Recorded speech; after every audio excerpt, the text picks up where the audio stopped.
Lily, thank you so much for taking time to speak with me today. Um, so the first thing actually I wanted to ask you is just to tell me about your experience with the Women's Foundation of Florida, because I'm actually not that familiar with your story. So I thought that'd be a good place to start. Yeah, definitely. So I came into knowing about the Women's Foundation of Florida because I took a part in one of their STEM exploration days for high school girls. It was with Scripps in Jupiter, and we went to their neuroscience lab. And um, it was a really great experience. I got to learn so much about that field. At the time, I thought I wanted to go into medicine. So Okay. it was really insightful for me because I learned a lot about, what I did and didn't like about science at that time. I was in, I'd say probably 8th grade. Okay. So it definitely influenced me into my future. And then I went to a couple more events by the Women's Foundation. Um, and one of them was at a landscape architecture firm in West Palm Beach. And I really fell in love with landscape architecture. I actually changed my major in college to urban planning after that. Okay. And it's kind of sent me down this sustainability, environmentalism rabbit hole. And that's how I end up here today. Okay. So of course, like, tell me about what you're doing now. Yeah, so I guess the point that leads on to that is that I am interning at NASA in their Greenhouse Gas Center. The U.S. Greenhouse Gas Center is an interagency program that is essentially a data catalog of all of our known research about, or it's just trying to be a catalog of our known research about greenhouse gases. Okay. And it's supposed to be a tool that allows everyone to understand this data, not just researchers and not just the policymakers. It's open source, open science. Okay. Um, and Yeah. So how is that going? How it's long going. have you been there? So it's a 10-week internship, and we just hit the halfway point this week. So getting into my work, I'm a program support intern. So a lot of what I do is trying to organize coordination within NASA and then within other governmental agencies to kind of get more data for us. So I get to do a lot of reading research and I get to do a lot of emailing, which is pretty fun, I have to say, Yeah. in some sense. That's pretty exciting. I imagine that being as an intern with NASA is a fairly exclusive opportunity, right? Is that There's a little over 1,000 interns at NASA this summer, I believe. So it's a pretty small group. I'm with really some of the best people I've ever met before. These are like researchers at Ivies and a lot of grad students. So I'm really thankful that I have the opportunity to work with them and to learn from them. I assume this was a program that you had to apply for. Yeah, it was like like application like any other job. Hmm. Do you know about how many people apply for these internships?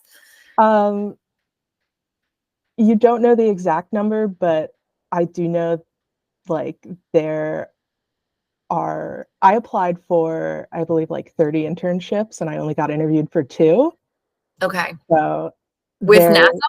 yeah, just with NASA. Oh, wow. Okay. So it's pretty hard to get your foot in the door, I'd say. And I imagine that's true. So that, I mean, that must have felt pretty amazing when you were accepted, right? I didn't believe it at first. I had kind of given up at that point. I had 2 interviews. I hadn't heard back for over a month, Okay. and I kind of assumed I had let the ball drop. I was like, well, maybe my interviews weren't that good. Maybe I thought they liked me more than they actually did. And then I got my offer, and I was like laying on the floor, and I was like, I jumped up like comically. Yeah, that's really amazing. We're obviously super happy for you. So you're a student at FAU, correct? I am. Go And Owls. so, and your current major, so you're doing urban planning? Yeah, so I'm getting my bachelor's in urban and regional planning. I'm graduating in the winter semester, so I've got 4 more classes and then I'm free, which isn't true because I'm going to grad school, but Okay, and what are I you going to feel do back to work in? I'm hoping to get either my master's in urban planning or some sort of degree in sustainable development. I'm looking at a couple options right now, so we'll see if Okay, that goes through. I'm applying for a Fulbright, so good fingers luck. crossed on that. So I'm sure that everyone must be interested in what you do at NASA. So can you tell us like a little bit about like what your day looks like?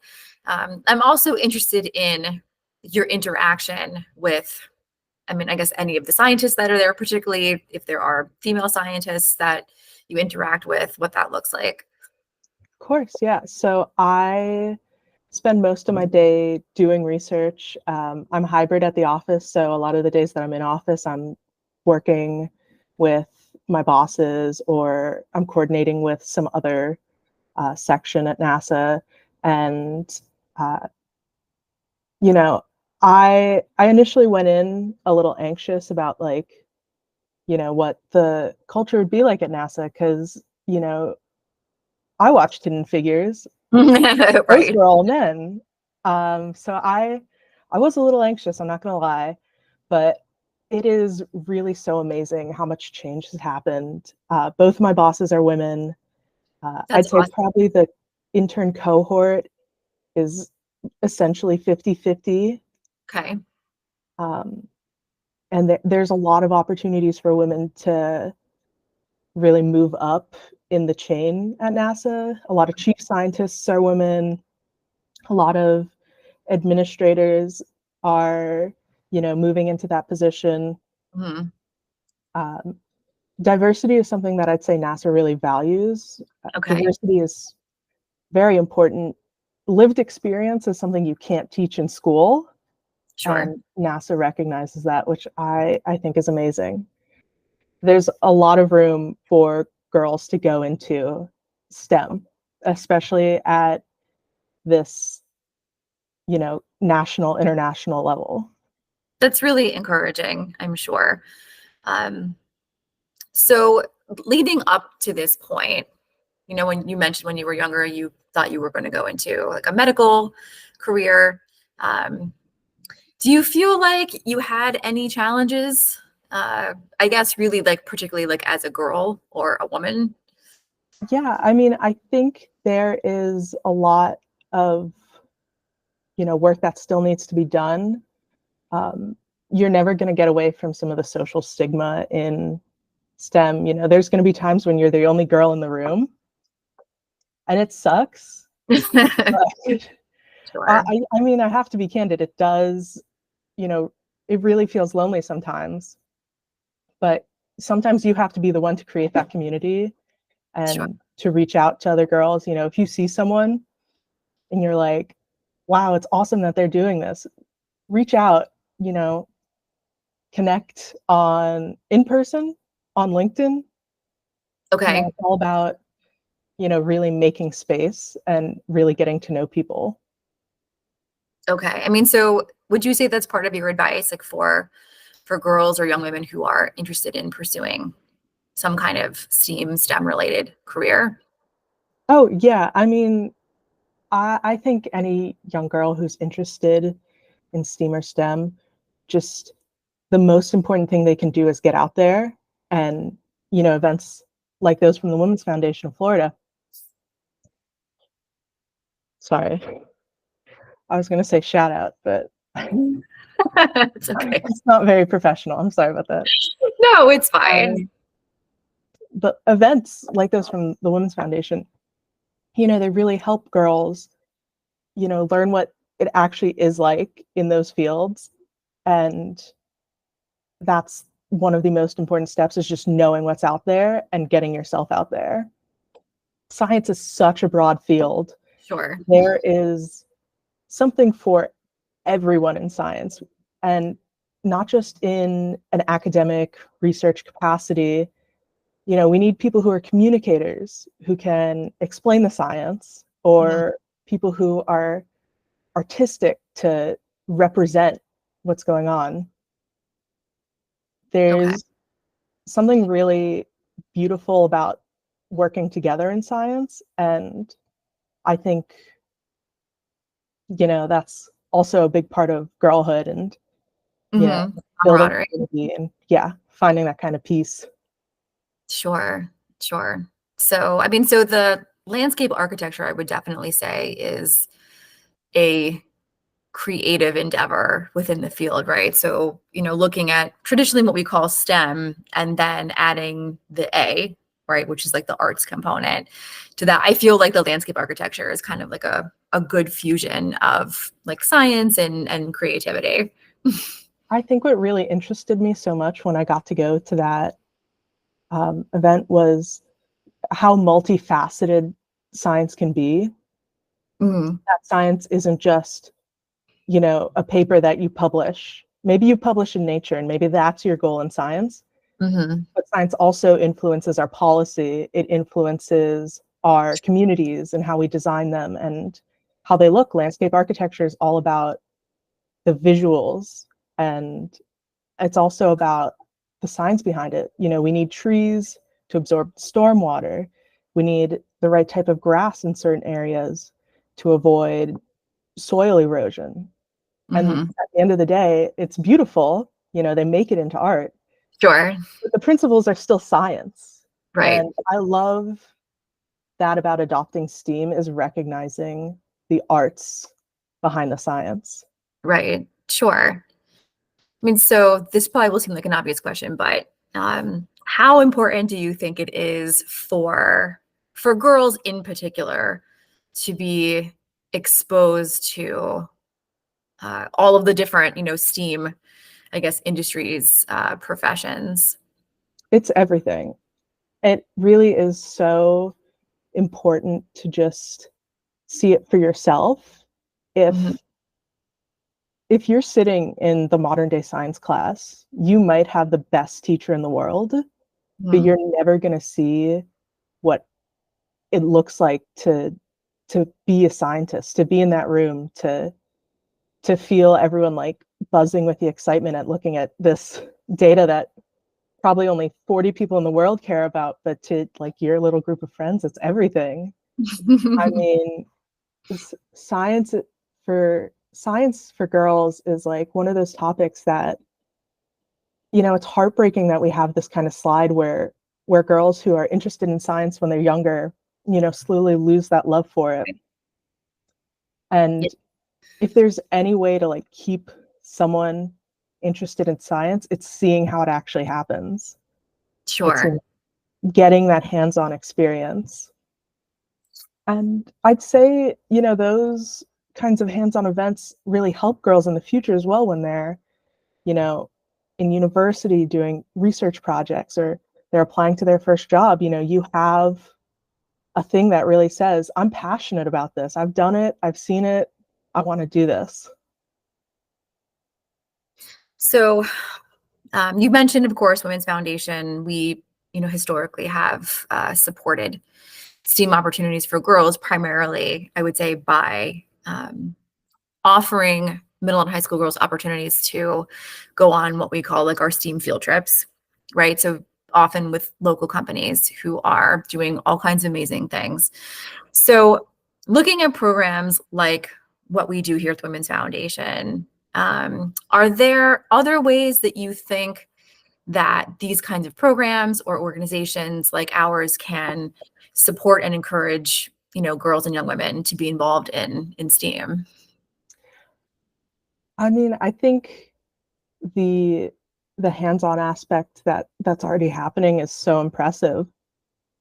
I think if anything, highlighting more women in science, especially as, we see more and more women move up the ranks to Hmm. supervisory managerial positions, it's really important to see a future. in science. It's easy when, you know, you're young and you're busy grinding away, but if you don't see where you could go, it can be hard sometimes. So I think really highlighting the stories, the success stories of women in the field is something that I'm passionate about. Yeah, that's a good point. So not just being exposed to like the career options, but seeing like women in these particular roles. Yeah, that makes sense. So, um, is there anything, I don't know, like new or exciting, I guess, being where you are at NASA right now, even with your background and the exposure that you've had, like just, I don't know, I'm just curious about like something like really interesting or exciting that's happened since you started this internship. Yeah, definitely. I think one of the great things about NASA is, you know, how much outreach we get to do. NASA is a pretty crazy name for a lot of people. You hear NASA and you're like, we're going to the moon. Right. But NASA is more than that. NASA has a lot of efforts in earth sciences. And, uh, not just that, they also do outreach in some places you wouldn't expect. I got to go to the Innovative Housing Expo, which is done by the Department of Housing and Urban Development. Okay.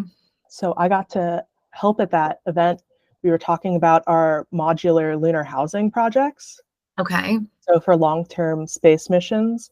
But the research that we were doing in modular housing, really can be applied to Earth, modular housing on Earth. How can we do these, months-long projects in harsh Mhm. conditions? Okay. These harsh conditions also exist on Earth.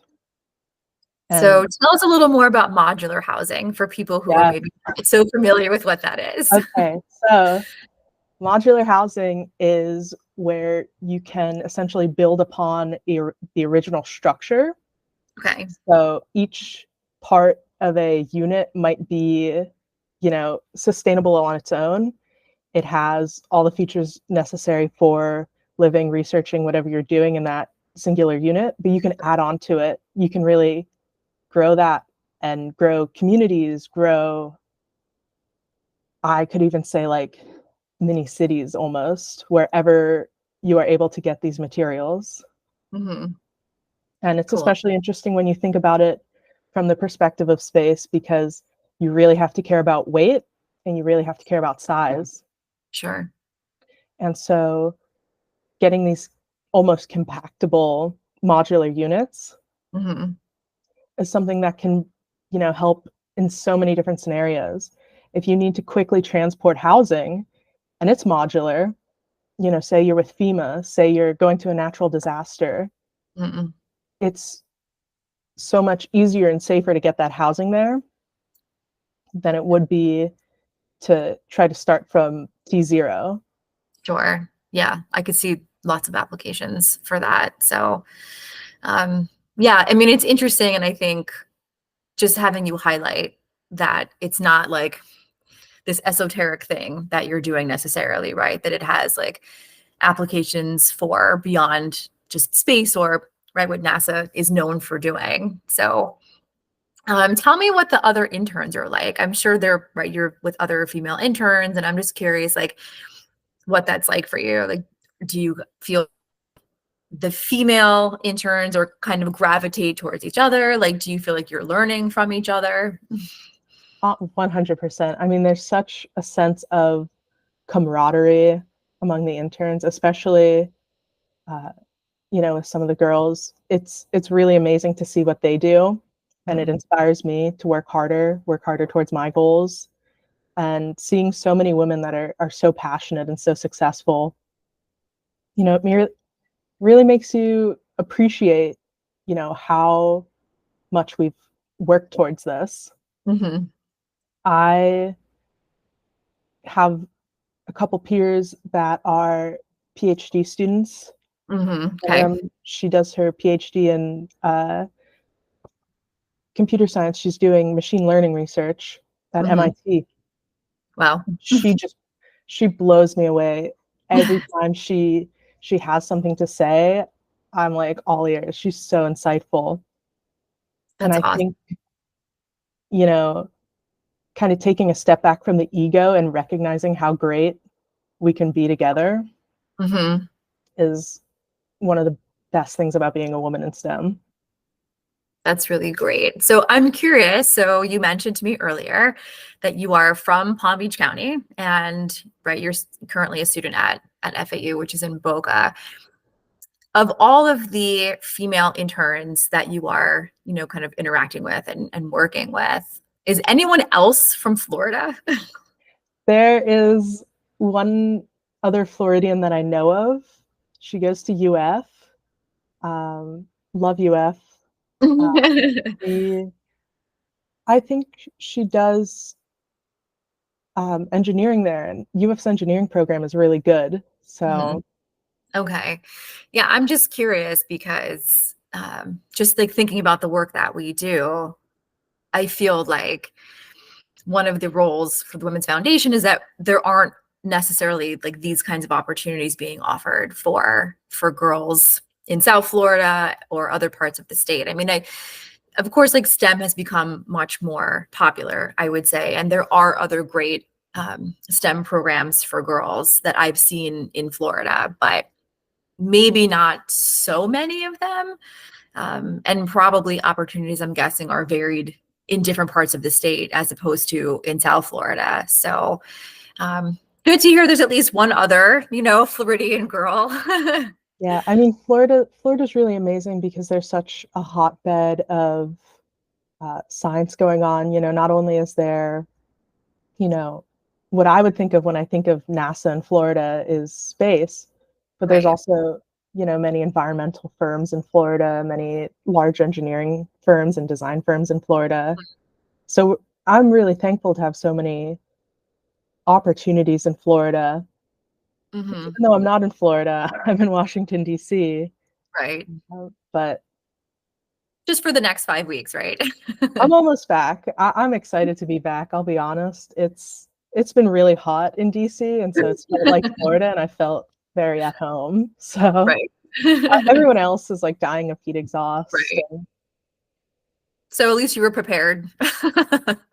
I love it. It was, I think the real heat was like 109 yesterday or something. Oh, And yeah, that's I took my work with me. I was sitting in a park typing away.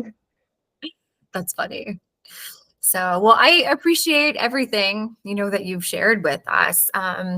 Are there any just other, I guess, final thoughts that you have about, girls in STEAM or anything related to what we've talked about? I mean, I'm so thankful for the Women's Foundation. I'm thankful for not only the opportunities that have been afforded to me because of, the things I learned about myself through the STEM field trip program, but I'm also thankful for the support I get. A support system is so important. Mm. And What kind of support system have you had in this process? uh, family is a big one. Mm. I'd say my peers, my friends at school.